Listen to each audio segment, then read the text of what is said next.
You're listening to the Teach Better Talk podcast featuring expert educators eager to share progressive tactics to reach more students. Teach Better Talk is created by teachers and fueled by passion. Let's get started.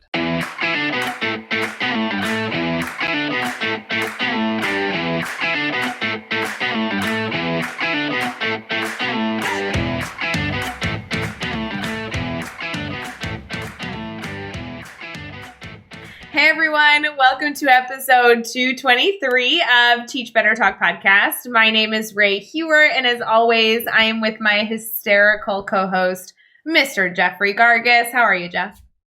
I'll take hysterical. I'll take that. You're hysterical. A lot nicer than most of the things you call me. Well, here's my reason. Literally before we hit record, I was laughing so hard.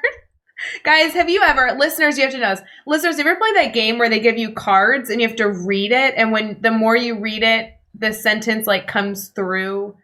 You know what I'm saying? Jeff, help me out. You know what I'm saying? Where it's a jumble of words on the card and you read it and read it and read it and it sounds more like a phrase. It's a game. Mm-hmm. What's that I don't know what it's called. But I know what you're talking about, but I don't know what it's called. Do us a favor. Someone tweet at us. Tell us what the heck this is called. It's going to be hilarious because when this comes out, we're going to forget that we had this conversation. Yes. And then someone, I'm guessing Alex, but someone is going to figure it out and be like, here's what you're talking about. I'm going to be like, what is he talking about? Here's why. Because we are going to talk about, Jeff, before we started recording, wanted to be all responsible. He's like, Ray, let's plan what we're talking about. And I'm like, sure, buddy, go crazy. He was like, let's highlight somebody who's left a review on Teach Better Talk podcast. I was like, perfect. So I was scrolling through and I'm literally picking the most recent one. I scrolled just a smidgen. And I was like, perfect, do this one. It's super nice. Give this person a shout out. And you're like, what's this person's name? And you read it and it was just like the game. Do it again. It was good. By the way, your Jeff impression, spot on. Just brilliance. And you're acting there. But yeah, so we like to do something, and I want to give a shout out. So this one comes from, it's titled Cutting Edge, and it comes from the Love Machine. Get it? But it's spelled out LUV-MO-CHEEN. Love Machine. I love it. So kudos to Love Machine.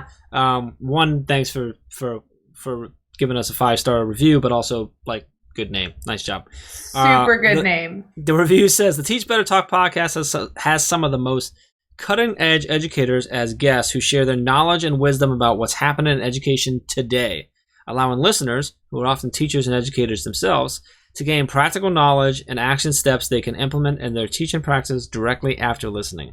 As a bonus, the Teach Better podcast is a delight to listen to. You can't go wrong with this one. Oh, that's so nice. But It ended with hashtag Team Ray, just so you guys know. It did not. It's not It true. did. It's in not there. True. He but didn't read it. Appreciate you sending out the review. If you're listening right now, do us a favor. Give us a review on iTunes. You don't have to give us a 5-star. You do give us whatever your heart desires. We prefer a 5-star, but whatever. And maybe we'll read your review next sometime and highlight you. So, and also, cool. We've said this before, but if you guys like listening, obviously we love being able to do this. We're on 223, so obviously we're enjoying some of this fun work that we get to do, chatting with educators. But it's always exciting when we get new listeners, and your rating and review actually helps us do that.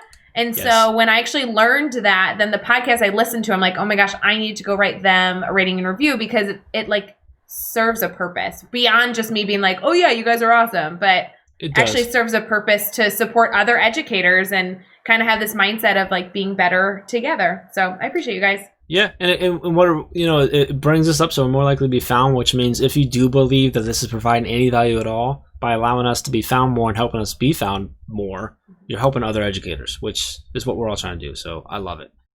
Speaking of super awesome, amazing people, our guest Markenya Williams is just so awesome. So she's been a very active participant in our administrator mastermind, which happens on Tuesdays.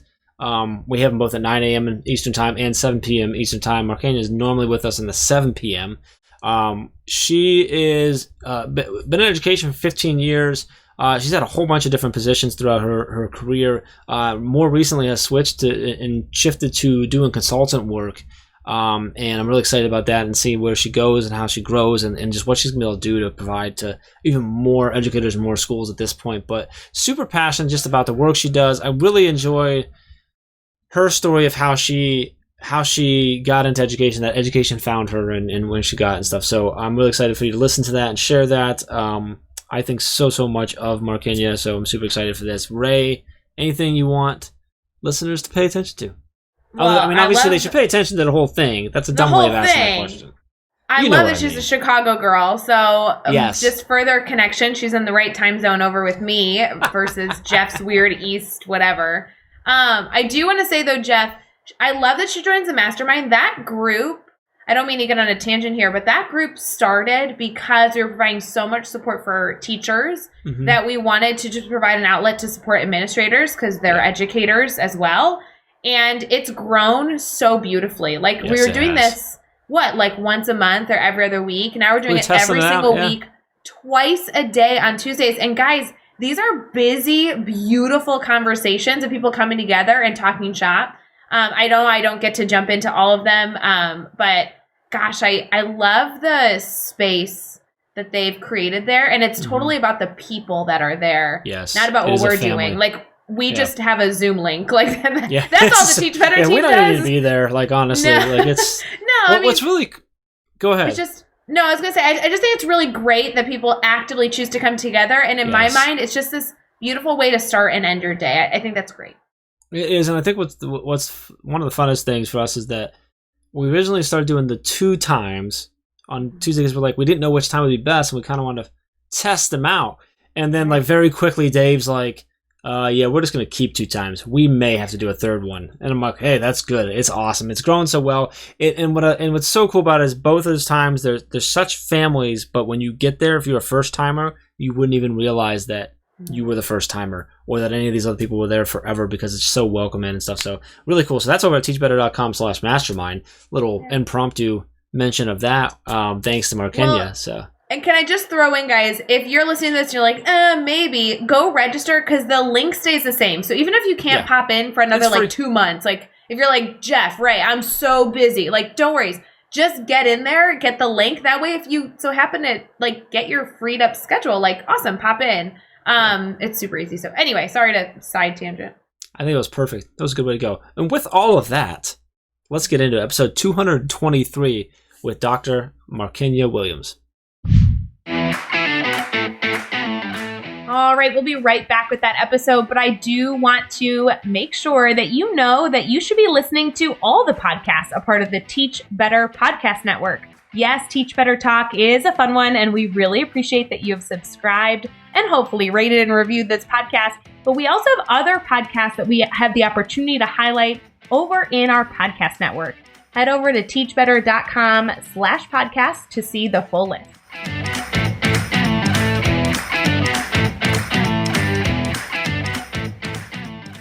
All right, we are here. We are chatting with Markenya Williams. And Markenya, it's so awesome to have you on and chat with you. We were just talking about how you're active in our administrator mastermind family. So it's always exciting to get someone that we've had a lot of other connection with onto the show and kind of dive deeper into your story and everything you have going on.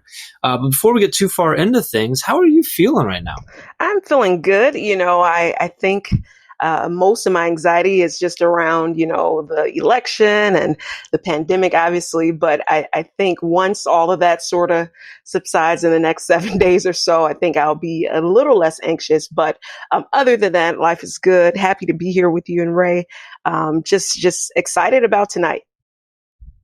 So glad you are here. I want to make sure that our listeners can kind of get to learn about you as you obviously share a ton in this episode. So would you mind kind of kicking us off? The first question we always ask is like, if someone came up to you and asked you what you do, how would you normally respond to that type of question? Normally, I would respond by saying, I'm a passionate educator. I'm a passionate activist, and I'm a wonderful and brilliant human being. I love being a part of the education network. I've sort of fell into education, and I may be under able to unpack that a little bit more as we talk tonight. But education definitely chose me.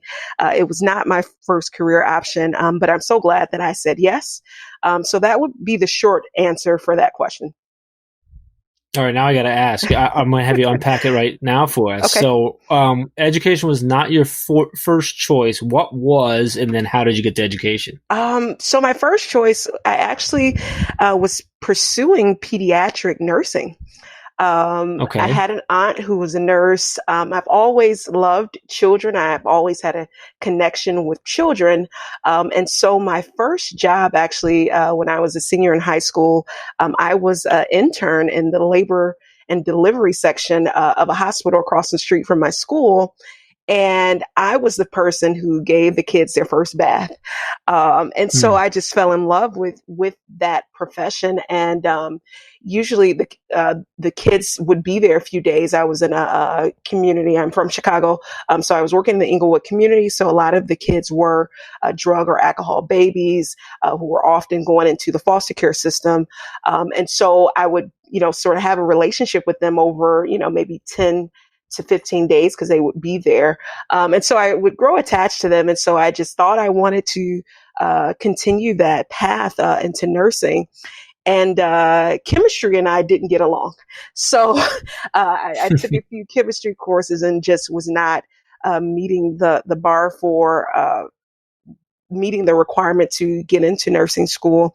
And so that sort of diverted my path into early childhood education, and ended up finishing my associates with early childhood, obtaining my bachelor's degree in early childhood education, getting a master's in curriculum and instruction, administrator certification, and just this year I finished my doctorate in educational leadership.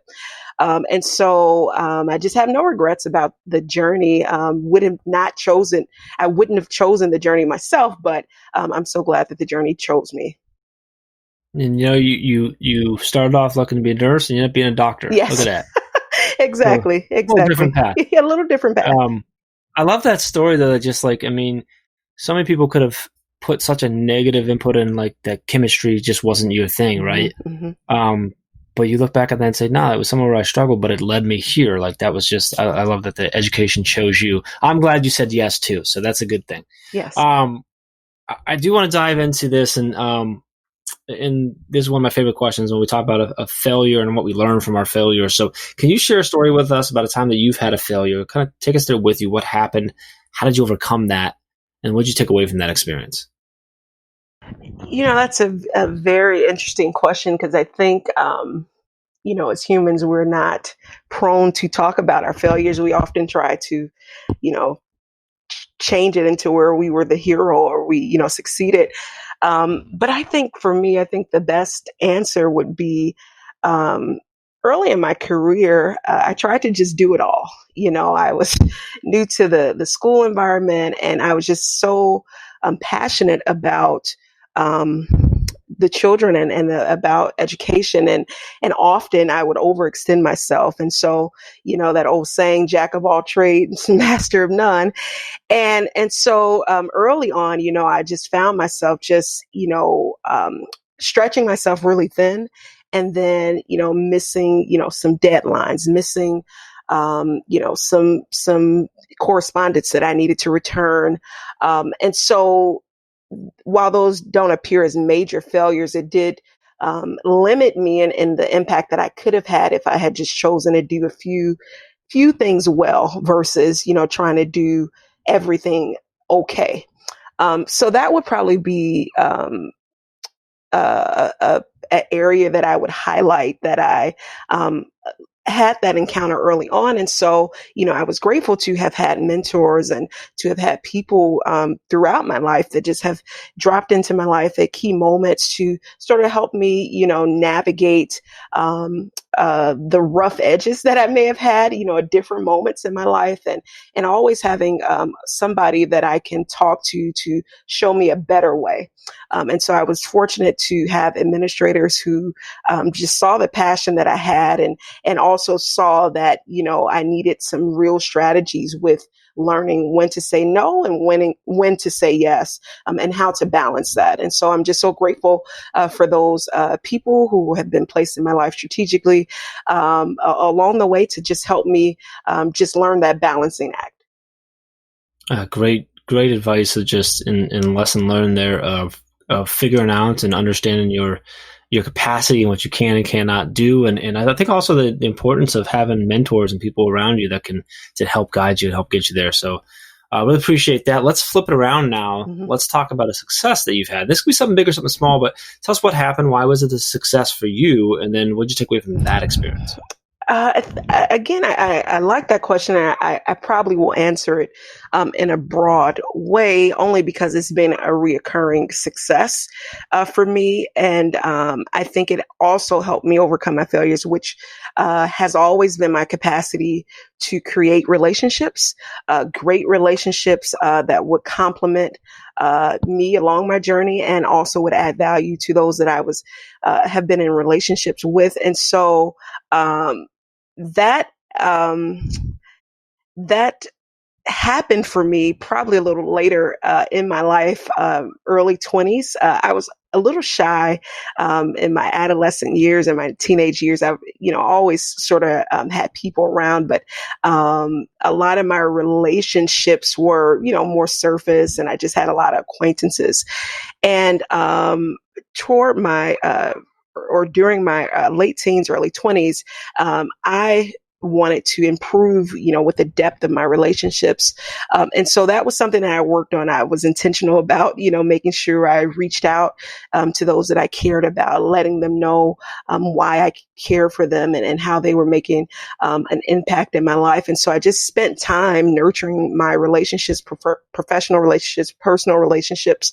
And so I think when I had those encounters where, I was missing, certain deadlines or stretching myself too thin, people always defaulted to my character.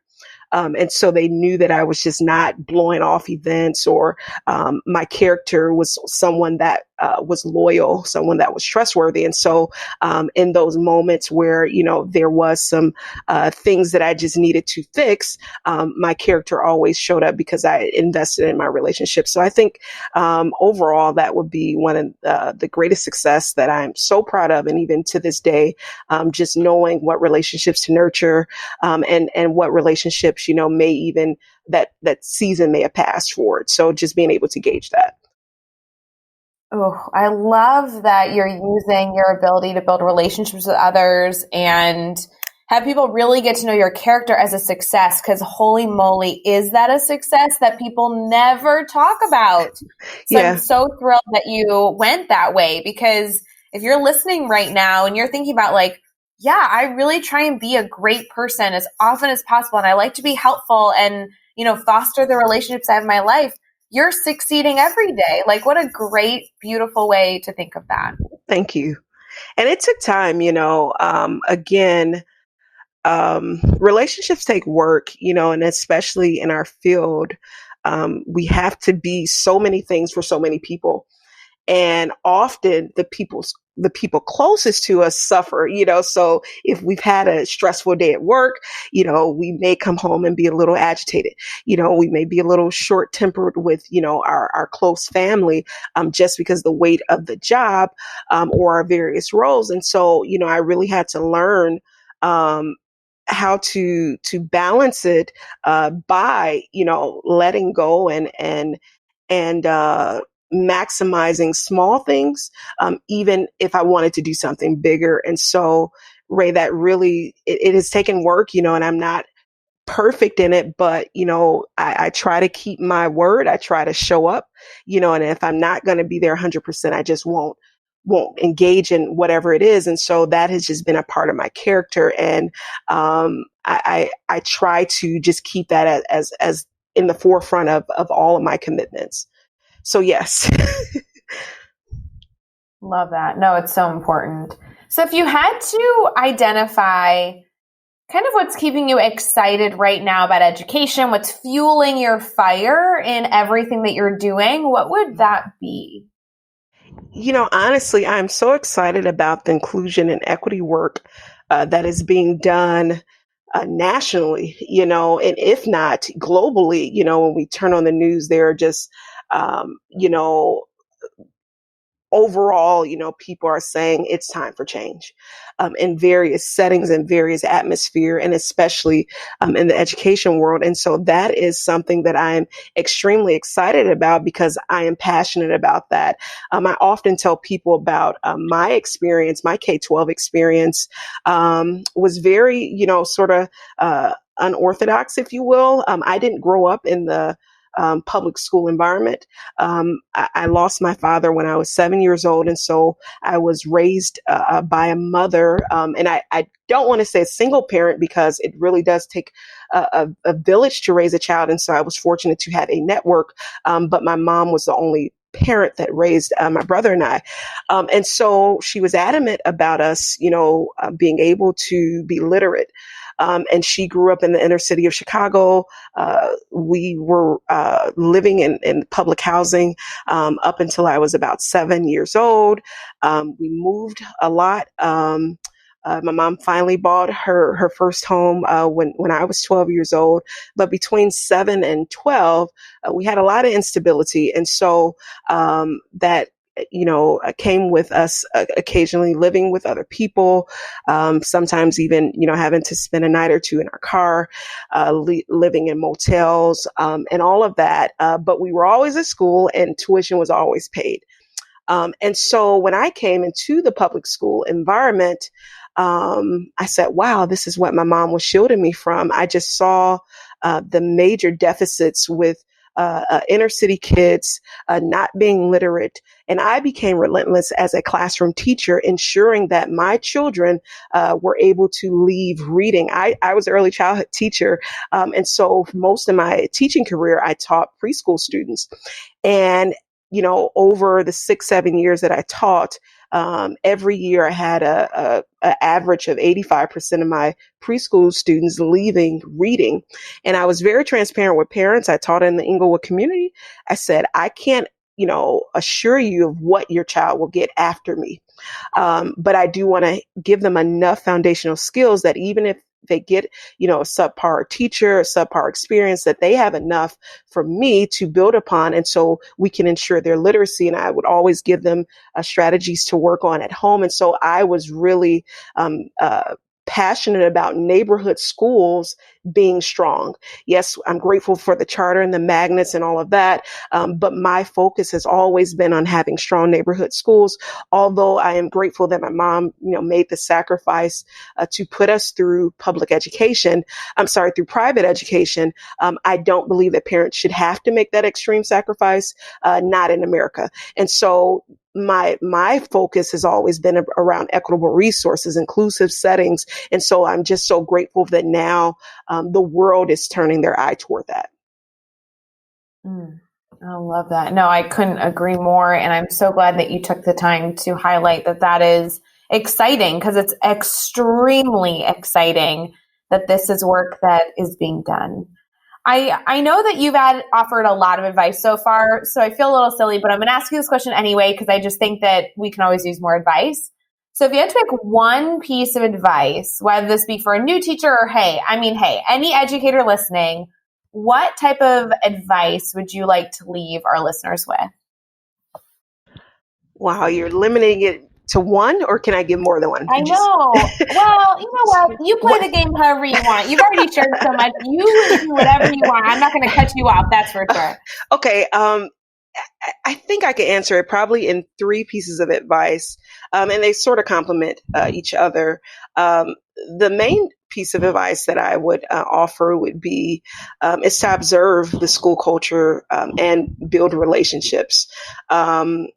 I think that is so important to being able to thrive in those environments. A lot of times, especially when you're new to an environment or new to the profession, like me, you want to do it all. But an advice that I wish someone would have told me would just to spend some time observing. Figure out, who the main players are, figure out where the gaps are, figure out where you would like to fit in that setting. And then I always encourage people to come prepared. When I was working with my department, when I was teaching, there were so many times when we would do peer observations that the teachers were not prepared. And so that's when we would see behavior start to escalate in the classrooms. That's when we would see children were not interested in the subject because the teacher was not prepared. So always come prepared, and that does mean doing more work on the front end, but it saves you time on the back end. And then lastly, I would just remind people of the old saying, slow and steady wins the race. And transformative work takes time. And that was something I had to learn, that I had great ideas, I had great passion. And often, I would, just try to drag people along and so we can get there, quickly. But the older I got, the more experience I got, I just learned that transformative works takes time. And so I would just encourage, all educators, just to remember that and not to get discouraged just because you want to see something change, in a school year. But often, that lasting work, takes possibly 2 to 5 years to really make that impact that you would want to happen.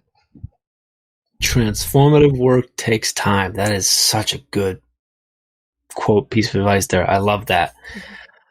Let's keep it going. Let's keep having some fun here. What we're going to do now, Markenya, is the next 6 questions I'm going to throw at you, and your goal is to answer each one in 15 seconds or less. You ready to go? As ready as I'll ever be. I love it. I'll take it. All right. What is one EdTech tool you cannot live without? Kahoot. Give us a book you're reading right now. Culturally Responsive School Leaders by Dr. Muhammad Khalifa. Who do you follow on Twitter or Instagram today? You can give us up to 3. Oh, wow. At Dina, I'm sorry, not at, but I'm thinking about Twitter, but Dina Simmons, that's her hashtag on, IG and Twitter. Teach Me Mr. Reed. He's awesome to follow. And RJ Motivates. Those would be, my top 3 that comes to mind right now. What's a good YouTube channel, website, or podcast for educators to check out? Dr. Bettina Love just started a podcast. I believe it's called Teaching to Thrive. And I think she's recorded a few episodes, and I believe it might be her and her daughter on it. But yeah, that would definitely be a great podcast. I think it's either Teach to Thrive or Teaching to Thrive. And give us a daily, weekly, or monthly routine every teacher should get into. Carving out time for self-care daily. That has to be a part of your routine, because you'll get burned out, you'll get exhausted, you'll get sick. And so I would strongly suggest, even if it's 5 minutes, just to meditate, or just no interruption, just quiet time. Figure out a way to carve out self-time care daily. And finally, what is the best piece of advice you've ever received?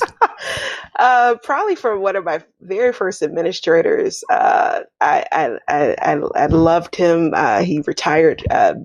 As of now, he's retired. But something he told me all the time, he said, work like it all depends on you, and pray like it all depends on God. And so that just spoke to just having that passion, not waiting for anyone else to do it, but also knowing that you need strength from another place, another source. And so I always remember that. And that's the passion and the level of excellence that I try to bring with me in whatever environment that I step into. Okay, I need that written on something on my desk every single day. I need to look at that. Yes. Work like it depends on you. Pray like it depends on God. Yes. That is gold right there. So good. Yes. Jeff, if that's not trophy worthy, I don't know what is. We're going to engrave that on the trophy. It's yes. Oh my gosh, it should be engraved on the Teach Better Talk trophy. Yes. It has definitely been a gem and a source of strength, actually, as I have navigated just various highs and lows in my professional life, personal life. And I think the first part probably stands out to me more. And it just speaks to having that level of excellence and integrity when you're, putting your hand to something. And so I've always sort of leaned on that. And if I can gauge, if I say, well, if I can only give 70% to this task or to this committee or to whatever, I probably shouldn't do it because I'm not going to give it the 100% that it needs. And so that has sort of helped me even in that balancing act, when I think about what he told me, like work like it all depends on you. And so, I flipped it as if I can't work like it all depends on me, then I probably shouldn't be a part of that. Oh, I like that mindset though, because we have talked, our listeners have shared with us that they struggle saying no, right? It's finding the kind of like the guilt of, oh, but I can't really do this. And this really is a beautiful way of thinking of it, that, you should really be committing to the projects that you can give everything humanly possible to. I love this. This is such a beautiful, beautiful mindset. And I'm literally going to write this on a Post-it and put it on my desk.